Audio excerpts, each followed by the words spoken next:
and its suggestions, always rather tacitly, but you did. So here, in this amazing moment of seeing the world as a big act, as a big buzz, as jazz, doing this, it's all vibration. And you see absolutely no compelling reason why it should be that way rather than any other way. Well, if you don't panic, you see, then you get into the domain that Buddhists call suchness. It is just as it is. Now, if it's a big act, who's doing it? Who is the actor? What lies behind all this jazz? That's the big question. And it is through asking that question that we move from 6 to 7 into the state that I called light. Because when you become aware of energy jazzing this way and that way, and on top of this you have already, don't forget, become aware that you and the outside world are a single energy system.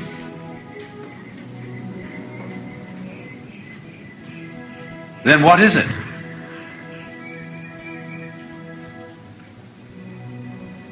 You realize, for example,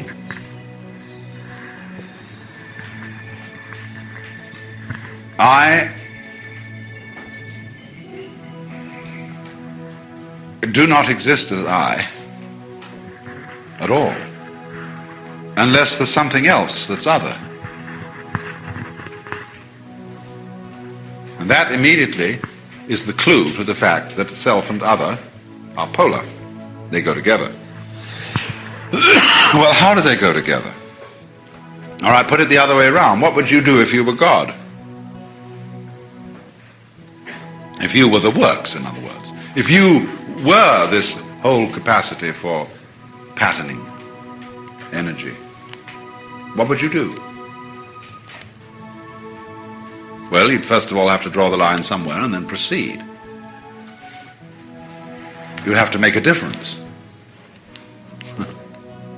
Because if something doesn't make a difference, it doesn't matter, does it? So if you want to make matter, you've got to make a difference. Well, if you take that along, and you try all the amazing differences that can be tried, and you differentiate this from that and so on, from so forth, among all the possibilities of being God, you will eventually arrive at what you're doing now.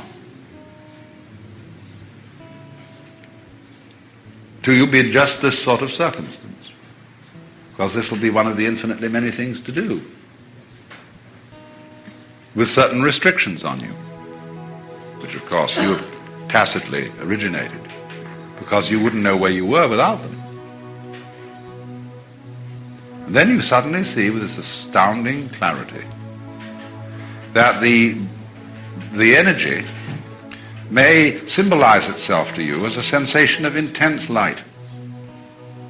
You see, our understandings have a way of representing themselves to us in sensuous imagery. We say when very happy, I was walking on air. You could have knocked me down with a feather. He saw the light. Everything became clear, i.e. transparent. Now these are not necessarily meant literally, but in intense cases of insight, there is a literal sensory feeling corresponding to the insight. And when something becomes utterly clear in a way that is emotionally and intellectually overwhelming, you are liable to have the feeling of intense light inside your head. Or sometimes a feeling that everything looks transparent, as if it were glass, but it's still there. You don't actually see through it. You don't see the pattern on the chair behind somebody's head. But they look transparent because things have become clear. And it has become at this point light, shatteringly clear that everything is it, the light, the energy, coming on at you in different ways. and you're coming on at it, and it's all one coming on. You can see that light is the basic component of black things. There is nowhere that isn't light. And if you can't see it, you can hear it. It comes on at you in all kinds of disguises.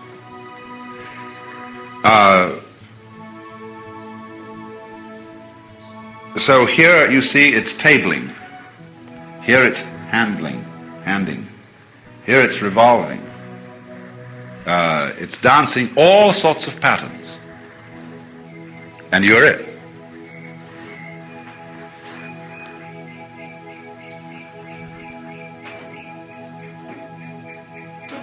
Now,